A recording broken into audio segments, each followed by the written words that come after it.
back to my channel. I'm Rachel, the owner and creator here at the Eclectic Cottage in Spokane, Washington. Happy Thursday, everyone. For today's video, I did some spring-inspired thrift flips for you. Created kind of a small vignette to go into one of my spring displays. I love how everything came out. I really hope you guys like them too. And without further ado, let's get to today's projects. For today's video, I pulled these 3 items out of my stash, and my goal is to create a small spring vignette. I'm starting with the pillar holder, and since I knew I wanted to do some distressing down the road on this pillar holder, and I really didn't want red to be the color that shined through in that distressing, I am starting by giving it a coat of Rustoleum 2X spray in Espresso. And this will give me a nice rich brown color that will show through when I do my distressing.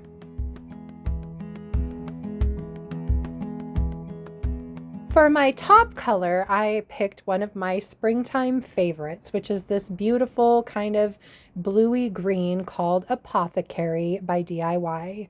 Now, when I'm putting my paint on this pillar holder, since DIY paint is relatively thick and it will leave behind some brushstroke marks, I'm trying to make sure that I paint in all the same directions. So you can kind of see I'm going around the pillar holder, making sure that my paint is all kind of put on in the same direction.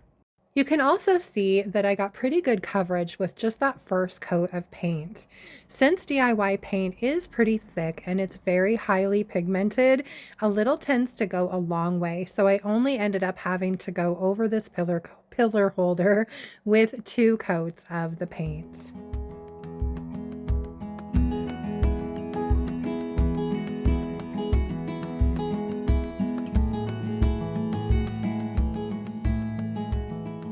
Another wonderful thing about DIY paint is that it is water-based and very easily wet distressed. So to do my distressing on this pillar holder, I just dampened a shop towel, and I'm taking that and running it over all of the high points and the edges and just anywhere that I want some of that beautiful brown tone shining through my Apothecary paint. The last step for this project is to seal my paint, and although you guys are used to seeing me use waxes to seal, I decided to keep things pretty simple on this project. I wanted this pillar holder to remain true to that Apothecary color. I wanted something that was a little bit durable and that was still matte, so I chose Sweet Pickins top coat in matte, and I am just brushing a good layer of that on, and then this project is finished. I absolutely love this color. I love the way that this pillar holder turned out, and I hope you guys like it too.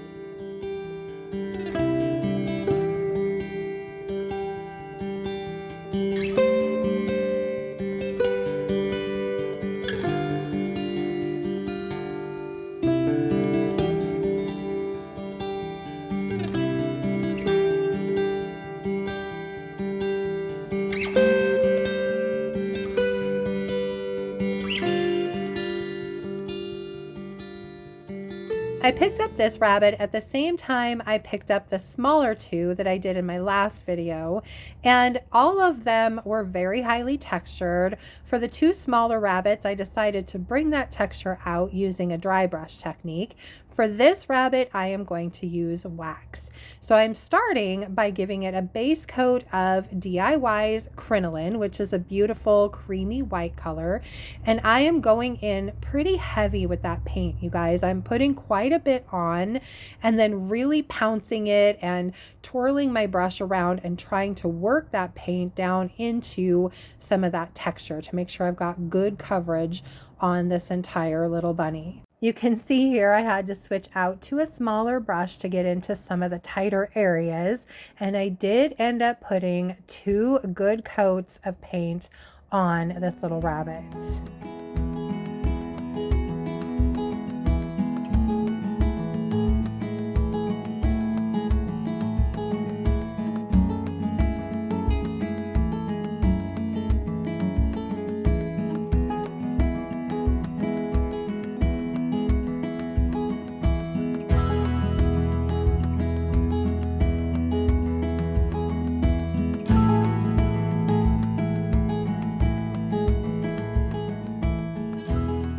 Now my plan is to use dark wax on this rabbit to really bring out the texture in it.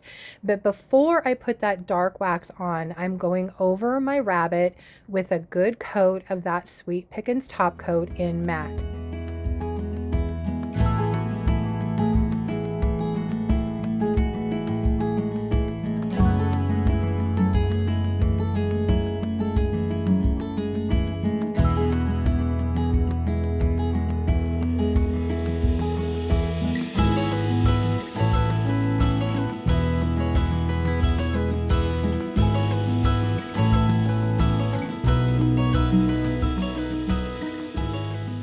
Once that top coat is completely dry, I'm going in with my DIY dark wax. Now I do add a little bit of mineral spirits to my dark wax to thin it out just a touch so that it doesn't clump up too much in the texture of this rabbit. Once I have a section applied, I'm going in with a dry shop towel and just wiping back the excess wax. And I just keep working my way around my rabbit until I have him completely covered with that dark wax.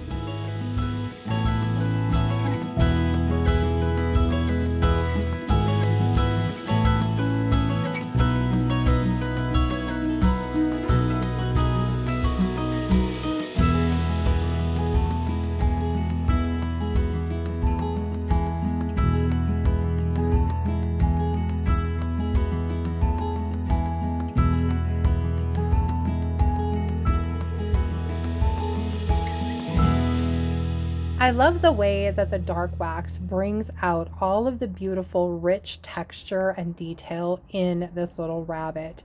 And the top coat that I put on is helping to keep the dark wax from muddying up my paint too terribly much. You can see I'm left with just a beautiful kind of aged patina, and I really, really love the look of it. I hope you guys like this little rabbit as much as I do.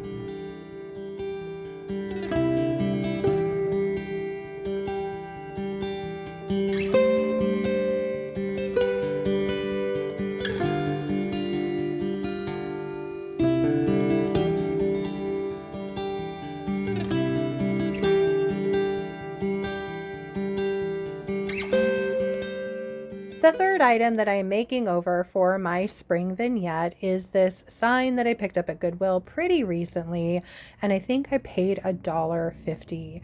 Now, I wasn't really sure exactly how this sign was made, so rather than trust that I was going to be painting over something that wasn't going to bubble or peel, I decided to go ahead and just err on the side of caution and sand it down before I started. So I'm just using some 150 grit sandpaper and my palm sander to sand it clean.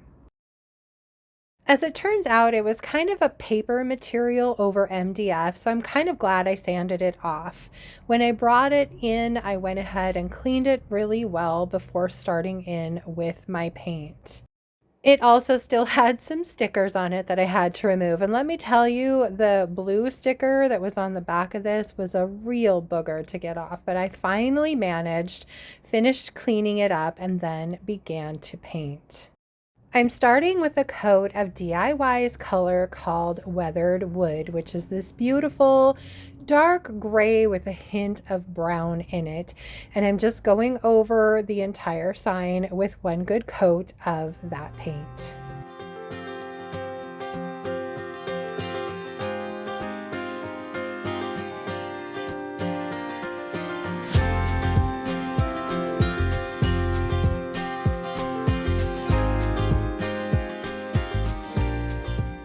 I wanted my sign to have a textured finish that was kind of reminiscent of an old wood fence. So I am dry brushing over the weathered wood paint with DIY's Crinoline. For this technique, I like to use a little chip brush because they don't hold a lot of paint. And at first, I'm barely putting any paint onto my project. I wiped almost all of it back off onto a shop towel. Once I have a little bit of paint down, I start building up the layers, adding a little bit more paint at a time around the edges. And then you can see here, I kind of press the paintbrush down into the piece to offload some of the paint and just add a bit more texture as I go. And I just keep adding the crinoline little bits at a time until I'm happy with how my project is looking.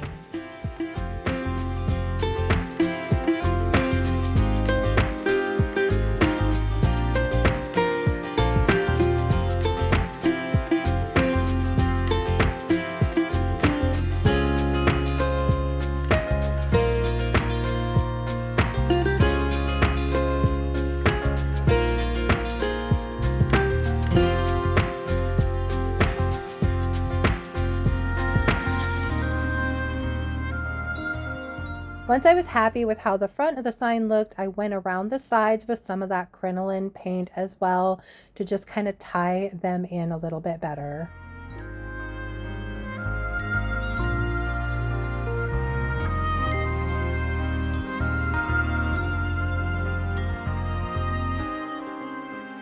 Once I was happy with my paint, I went ahead and sealed my piece. And again, I am just using more of that Sweet Pickins top coat in matte. I had poured some of it out into a cup and I felt like I might as well go ahead and use it rather than try and pour it back into the little jug. So I'm just going over the entire thing with a good even coat of that top coat. To decorate the front of my sign, I'm going to be starting with this H2O transfer by Redesign with Prima called Poetry and Petals. I'm starting with the piece that goes to the left. I misted the project and then I peeled off the clear piece of the transfer and then I laid it down where I wanted it and then I spritzed it with a little bit more water and then I'm just rubbing it really well down into the paint and kind of folding it down over the edge. Then I let it sit for probably 3 or 4 minutes before coming back to peel off that backer. You can see here that the transfer has adhered to my piece and I am just very carefully peeling back that piece of backer, making sure that the entire thing is applied. Once I had this first transfer down, I went ahead and worked my way across the bottom of my sign, adding more transfers until I was happy with how my sign looked.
You can see here that I also added a few leaves to the top corner of my sign.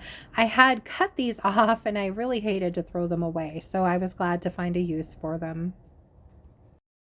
Next, it's time to add some words to my sign, and I'm keeping this one relatively simple.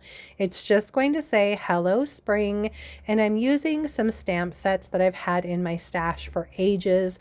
I got them off of Amazon years ago. I started by laying out the word spring, and then I'm picking it up with this piece of backer, flipping it over, and then making sure everything is lined up perfectly.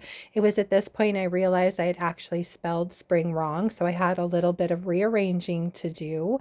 And then I am inking up my stamps with some black StazOn permanent ink. And when I flip this over, I'm using that backer to line everything back up again exactly where I want it. And then I'm pressing down on those letters to make sure I have a good image on my sign, and then I'm carefully lifting that backer back up. And then I use the same procedure to add the word hello above the spring. As a final step to keep everything protected, I went over the front of my sign with a coat of Rustoleum clear matte spray, and then my sign is finished. I love the way that it came out, and I hope you guys do too.